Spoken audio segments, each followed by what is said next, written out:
What's up mga ka-junior? So ngayon natapos na namin tong trailer. Ayan. So hindi namin natapos nung mga unang paggawa namin dahil nga ginawa lang namin ng kalating araw yon. Tapos may ginawa kami iba dahil may mas priority. So ngayon natapos na namin. Papakita ko sa inyo, ililibot ko sa inyo yung linya, yung linya ng hangin, yung electrical. Papakita ko sa inyo kung gaano tayo kalinis gumawa. Siyempre kasama natin dito si Kulot. Ayan. So walang iba natin kasama kundi si Kulot. So Ma'am Ann Makalindong Montalvo, so shout out. Ito na yung trailer mo. Tara, pasilip natin sa kanila. Ayan siya mga bossing. So unahin natin review yung sa outer or nasa labas muna. So ayan, may nakabit na natin glad hand, 7-way na male. Ayan, 7-way na male.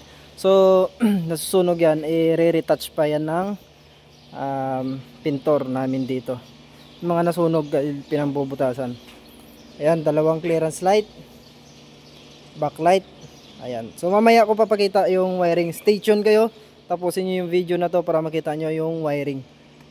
Ayan, toolbox, mahaba yan. So, yung outer muna na unahin natin. So, ayan, dalawang ilaw din, clearance light. Ayan. So, safe yan. So, sa labas muna tayo, mga outer muna. Mamaya, papakita ko yung loob. So, dalawang clearance light. Dalawang clearance light. Ayan, ganyan tayo dito. Ganyan dito yung company namin. Hindi nagtitipid sa ilaw.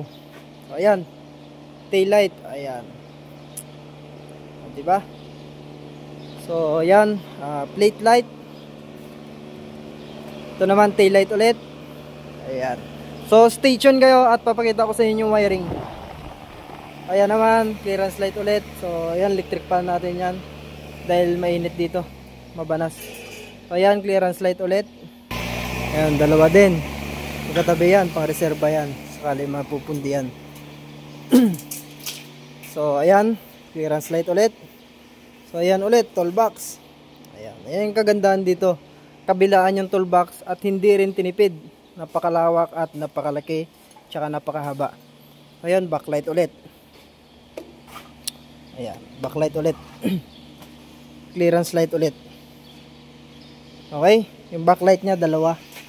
Isa doon sa kabila, din isa rin dito. Ngayon papasilip natin yung wiring, ano. So una natin dito ang clearance light, ayan, no.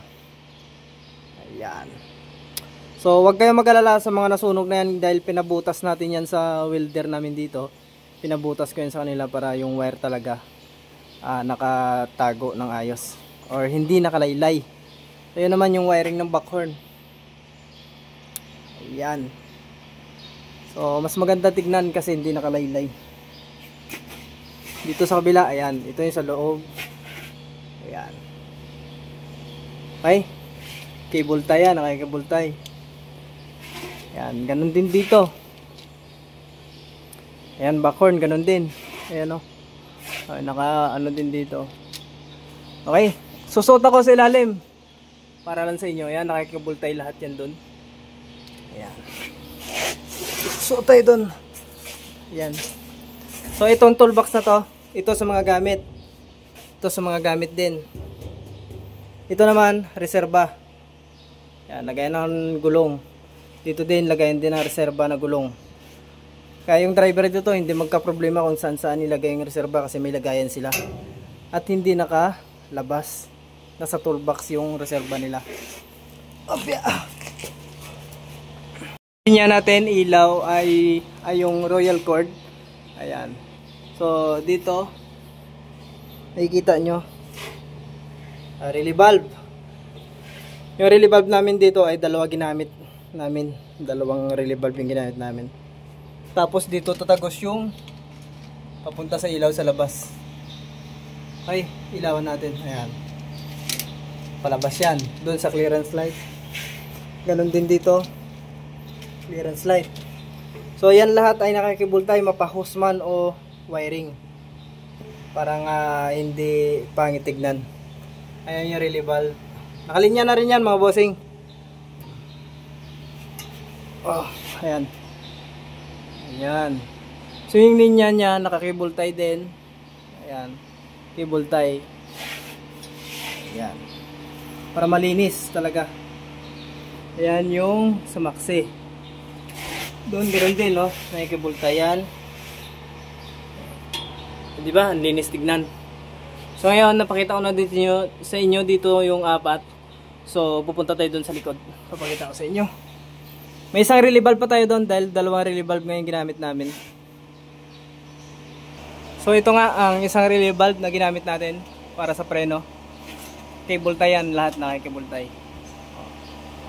Okay. Yan, cable tie. Papunta sa dalawang maxi. Okay. Ayan, nakikiball tayo din to. Ito palabas sa clearance light. Palabas ng clearance light. So, di ba? Pagka talagang pag ni-request mo yung gamit na gagamitin at ibinigay agad, talagang malinis yung gawa. Okay, ball tayo din.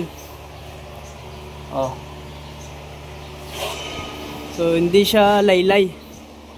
Yan yung wiring natin sa tail light. Ayan. Clearance light, ayan. Diba? Dito, ganun din. Ayan. Linya ng tail light. Dito ko nakikinabit yung back horn. Diba? Goods. Yan din, oh. Okay. So yan mga ka-junior, napakita ko sa inyo kung paano tayo tumira ng wiring dito. Ayan. So malinis. Basta kung anong kailangan ng manggagawa at ibinibigay ng amo, talagang malinis yung gawa. Ayan. So ayan mga bossing, pa-comment naman kung taga saan ka para malaman ko kung saan umabot yung video natin. Thank you sa panonood. Follow for more videos.